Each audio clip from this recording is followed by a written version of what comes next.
কাল কিয়ামতের মাঠে যখন মানুষ অসহায়, মানুষ যখন ছোটাছুটি করবে, সেই দিন আল্লাহ সুবহানাহু ওয়া তাআলার একটা ছায়া থাকবে, ছায়ার নাম হলো আরশের ছায়া। ওই আরশের ছায়ার নিচে 7 শ্রেণীর মানুষ জায়গা পাবে। তার মধ্যে এক শ্রেণী হলো ওই যুবক, যেই যুবক আসরের সময় মসজিদে এসে নামাজ পড়লো, মাগরিবের সময় নামাজ পড়লো, এশার সময় নামাজ পড়লো, আল্লাহর রাস্তায় সময়কে ব্যয় করলো, ওই যুবক কাল কিয়ামতের মাঠে ওই আরশের নিচে জায়গা পাবে।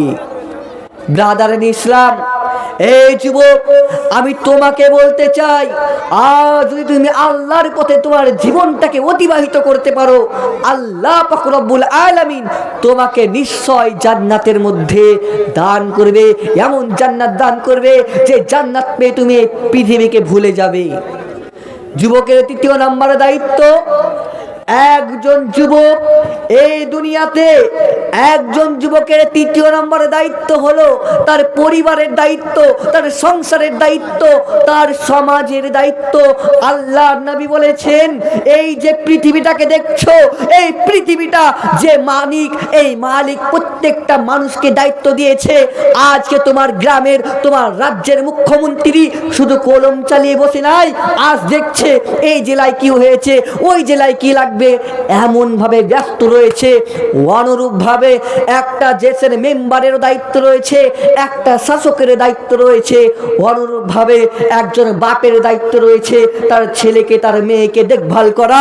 অনুরূপ ভাবে একজন যুবকের দায়িত্ব হলো সমাজকে পরিবর্তন করা।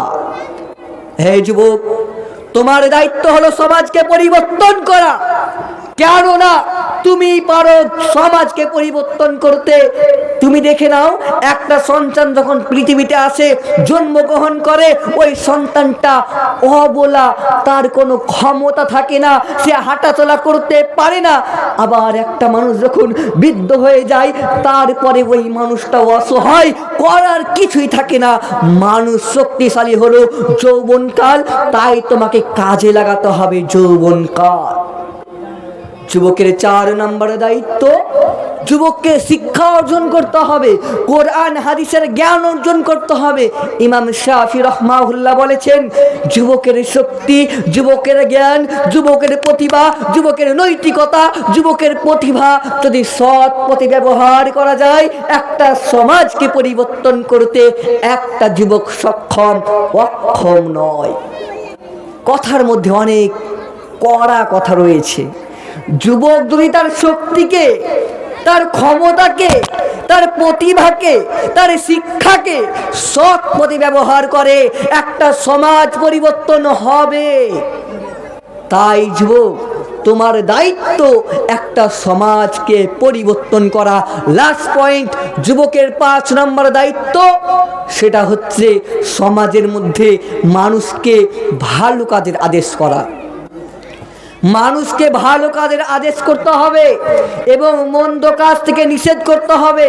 আজ দেখুন মানুষ, আমরা দুনিয়ার দিকে তাকান, নেশাদার দ্রব্য থেকে শুরু করে যত প্রকার খারাপ কর্ম রয়েছে এবং এর উপরে আমলও রয়েছে। আমার চিন্তা ভাবনায় এই খারাপ কর্মগুলো 2টি কারণে এসে থাকে। নাম্বার 1, ইমানি দুর্বলতা। নাম্বার 2, প্রতিবাদ না করা। তাই আমাদের প্রতিবাদ করতে হবে। যুবক, আজকে এই জলসার মাহফিলে, আজকে এই মাহফিলে, আজকে এই ইলামির বুকে আমি একটা এই জলসার মাহফিলে 2খানা চরিত্রের নাম বলবো। কয়খানা চরিত্র? 2খানা চরিত্র। বন্ধুগণ, এই ইলামিবাসী, তুই ভালো করে শুনে রাখো। আজকে দেখো তোমার বাড়ির আনাচা কানাচায় যত প্রকার নোংরা, ওই নোংরাতে একটা প্রাণী বসছে। প্রাণীটার নাম কি? প্রাণীর নাম হলো মশা। মশা, ওই প্রাণীর কাজ কি? ওই প্রাণী মশাই বসছে, নোংরাই বসছে, আর মানুষের খাবারে এসে বসছে, একটা জীবাণু দিয়ে যাচ্ছে, একটা জীবাণু দিয়ে যাচ্ছে, মানুষকে অসুস্থ করে দিচ্ছে। অনুরূপভাবে একটা প্রাণী, প্রাণীটার নাম হলো মৌমাছি।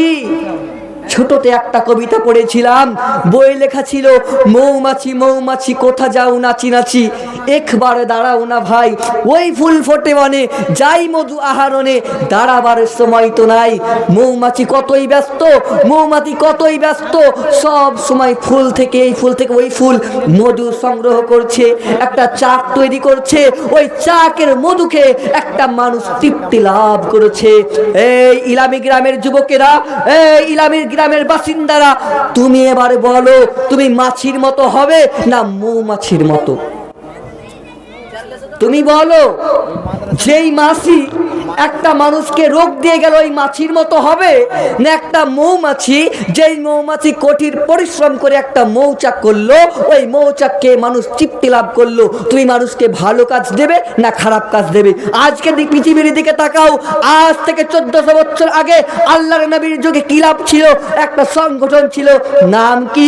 হিলফুল ফজল। কাজ কি ছিল? কাজ ছিল মানুষকে ভালো কাজের আদেশ করা, মন্দ কাজে নিষেধ করা। আজ আমাদের পাড়ার মধ্যে ক্লাব রয়েছে, ক্লাবের মধ্যে রয়েছে ক্যারাম বোর্ড, আজ ক্লাব রয়েছে, ক্লাবের মধ্যে খেলা হয় তাস। তাই আমাদের পরিবর্তন হতে হবে।